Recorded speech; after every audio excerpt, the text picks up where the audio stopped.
RCR, la red que comunica y une al Perú. A esta hora queremos saludar y agradecerle, como siempre, la amabilidad que tiene con RCR, Red de Comunicación Regional, al doctor Gustavo Derancén, exministro de Justicia, Procurador General de la República. Buen día, mi estimado doctor Gustavo Derancén. En primer lugar, feliz en 2022. Muy amable. Estimado José, ¿cómo te encuentras? Muy buenos días. Buenos días también a todos los radioyentes de RCR y yo siempre a las órdenes de ustedes. Adelante. A ver, ¿cómo interpreta usted, las posiciones que se vienen adoptando, Tras el anuncio de abrir una investigación preliminar, el Ministerio Público ha recurrido a una interpretación del artículo 117 de la Constitución Política, donde se refiere que el presidente no puede ser investigado durante su mandato. ¿Esto es ajustada a la Constitución? ¿Esta interpretación no se puede investigar, en este caso, el presidente Pedro Castillo? En mi opinión no lo es, José. Fíjate, el artículo 117 dice cuáles son las causales por las que el presidente puede ser acusado durante su mandato. Y ahí señala pues las causales estas de cierre del Congreso, las elecciones, etcétera. Pero la Constitución no dice en ningún momento que el presidente no pueda ser investigado. La etapa de acusación es la última fase de la denominada etapa intermedia. Nosotros tenemos antes de la acusación la investigación preliminar, y si esta prospera se pasa a investigación preparatoria, y si esta concluye con indicios razonables de la comisión de un delito, recién entonces el fiscal acusa. Eso es lo que la Constitución prohíbe, la acusación, salvo los casos excepcionales contenidos en el artículo 117. Pero en mi opinión personal, José, de ninguna manera está prohibida la investigación al jefe de Estado. Esta debería prosperar, y más bien, si se tiene que acusar, se suspende en ese momento la etapa y se espera que el presidente concluya su mandato para presentar la acusación correspondiente, ¿no? Salvo, reitero, los supuestos constitucionales. O sea, en ningún momento debió suspenderse las pesquisas, las investigaciones. En mi opinión, no, José. Ahora, la expresidenta del Tribunal Constitucional, Marianela Ledesma, ha sido bastante directa en este tema, El propio defensor del pueblo, le ha pedido a la fiscal de la Nación reexaminar la decisión, de suspender justamente las investigaciones hasta que culmine su periodo gubernamental, Pero el tema es, ¿por qué se actúa de acuerdo a una interpretación de momento de la Constitución? O sea, ¿por qué no podemos interpretar la Constitución de acuerdo a sus parámetros? O sea, lo que nos estamos acostumbrando es interpretamos la Constitución de acuerdo al cristal muchas veces con el que miramos. Muy mal, José, muy mal realmente. Yo comparto contigo. El texto constitucional no puede ser caprichosa o interesadamente interpretado según las circunstancias me convengan o las circunstancias no me convengan. Esto la verdad que es reprochable, y más reprochable aún en altas autoridades del gobierno. Fíjate, el 117 yo creo que es un artículo de aquellos que son absolutamente claros y expresan sus propios términos.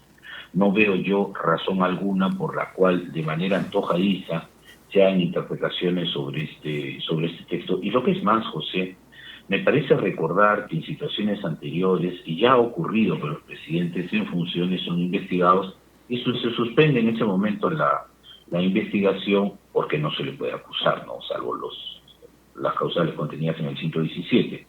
Pero yo creo, José, y esta es una opinión, si se quiere, de naturaleza más política, que el presidente de la República es el primer llamado a allanarse a la justicia, y si, como se viene diciendo, no tiene responsabilidad alguna en los hechos que se le imputan, pues el presidente puede concurrir sin ningún problema a las pesquisas de investigación preliminar y allí lograr el archivamiento de estas denuncias y comprobar pues que definitivamente son falsas, no hay asidero para ellas. Pero tratar de eludir el avance de investigaciones en sede fiscal no me parece una actitud muy prudente. Por lo demás, también hay que ser muy serios en esto, ¿no? El presidente no podría estar concurriendo pues todos los días a la fiscalía porque lo denunciarían pues hasta por quítame esta paja, eso sería una tontería pensarlo. Pero eso también depende de la seriedad con la que se formulen las denuncias y con las que sean evaluadas estas, y si se admiten o no, o si se rechazan liminarmente estas denuncias, ¿no? Porque tampoco podemos estar poniendo pues al presidente, reitero José, todos los días en una sede fiscal declarando y cosa y media, ¿no? O sea, eso no me parece tampoco que sea lo deseable. Pero en cabeza de él me parece que colaborar con la Administración de Justicia sería más propio. Ahora, usted ha hecho una precisión, ¿no? O sea, en este caso a veces prima la interpretación de carácter político o los hechos políticos, ¿no?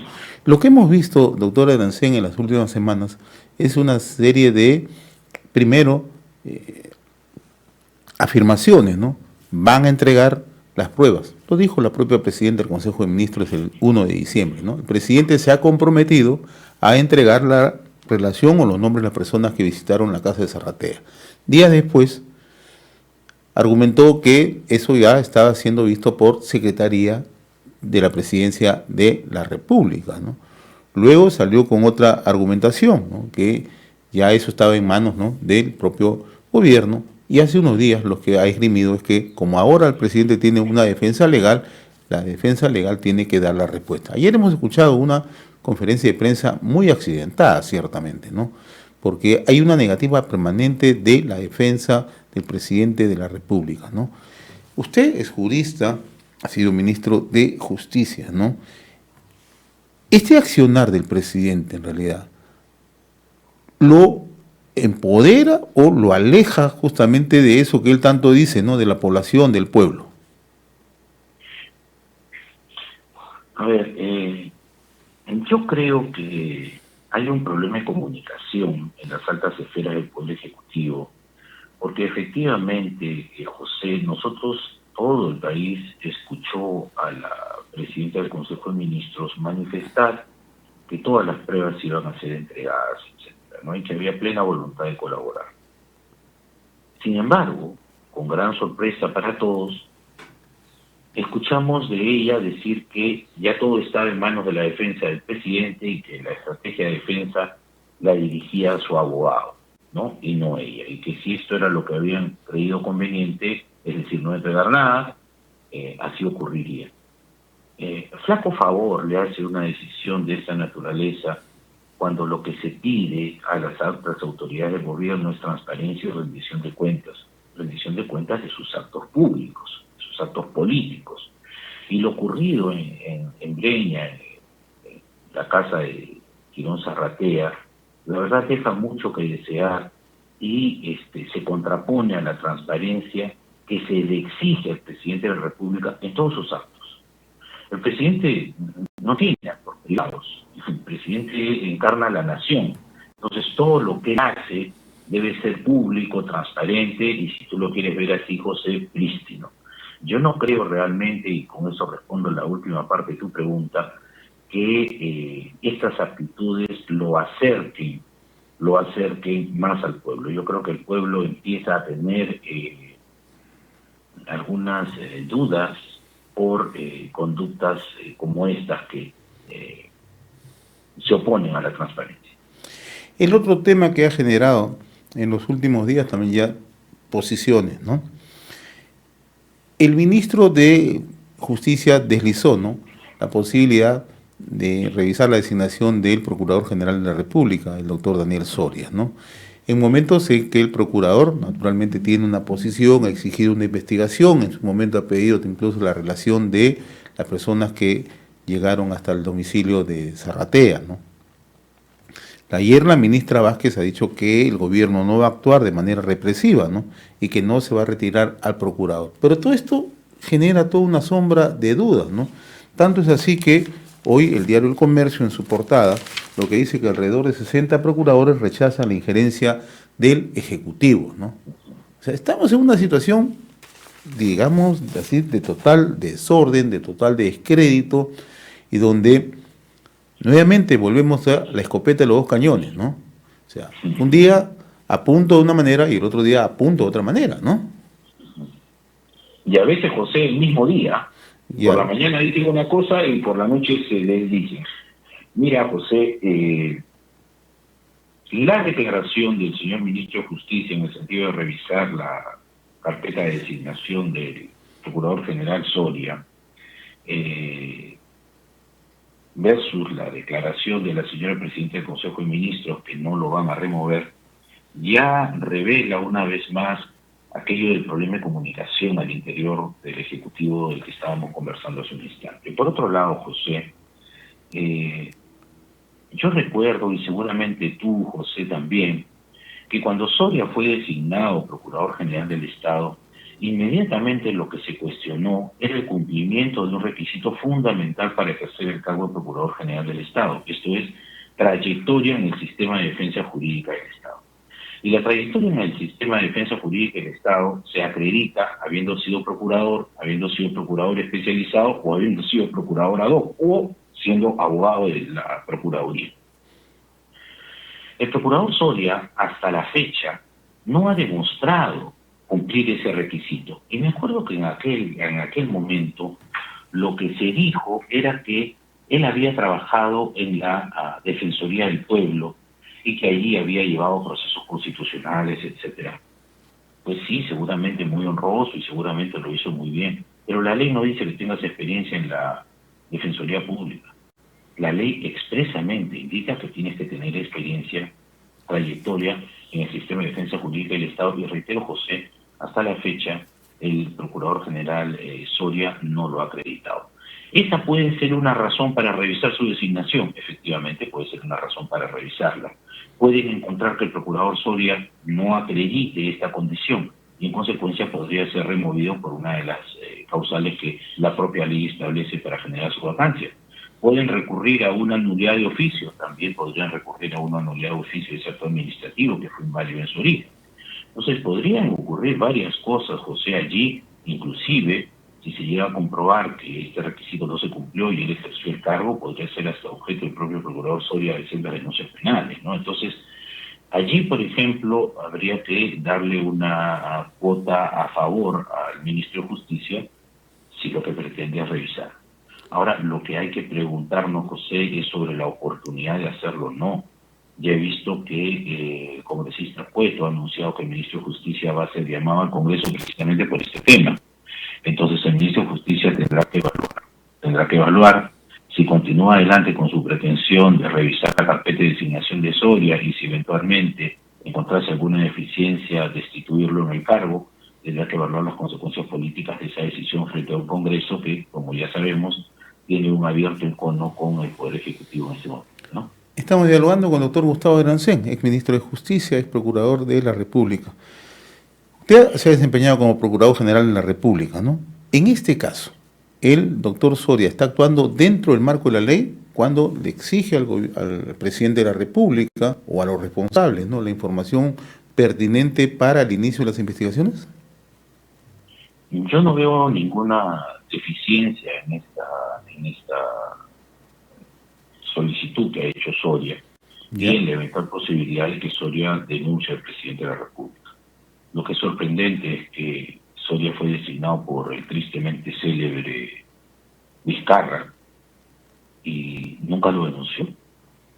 Soria nunca denunció a Merino, Soria nunca denunció a Sagasti, no denunció ministros, no denunció congresistas, y recién ahora viene a despertar cuando tenemos que decir algo muy cierto. José, hace unas semanas, un portal de investigación de noticias emitió un documental muy duro contra el Procurador General del Estado, donde hablaba de una contrata en medio de la pandemia por 1.600.000 soles de las oficinas que actualmente ocupa, ¿no? Se hablaba también de los altísimos sueldos que se percibían al interior de la Procuraduría General, y recientemente se supo también de una baja ejecución de los recursos que le son proveídos a la Procuraduría General.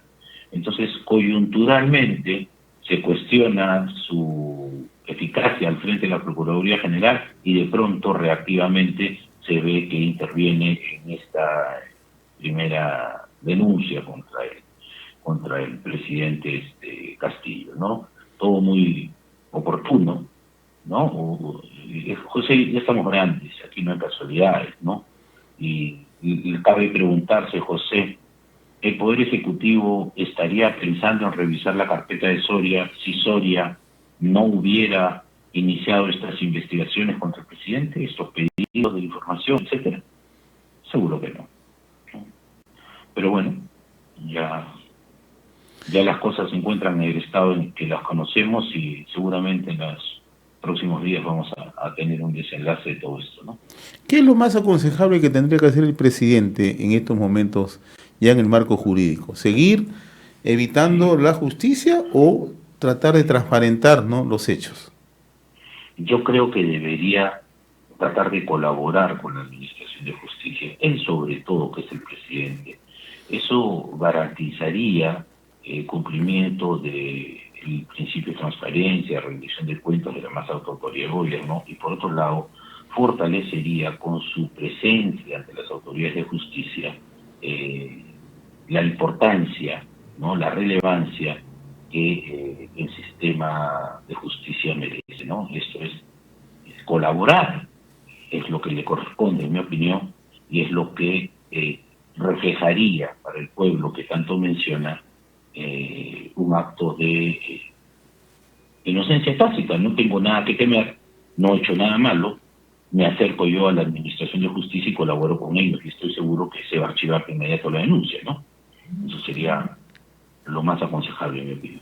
Doctor Gustavo Delancé, como siempre, muy reconocido por esta comunicación con RCR, Red de Comunicación Regional. Muy amable, un abrazo, buen fin de semana, muy gentil. Muchísimas gracias, José, un abrazo para ti, que tengas buen día. Gracias. RCR, la red que comunica y une al Perú.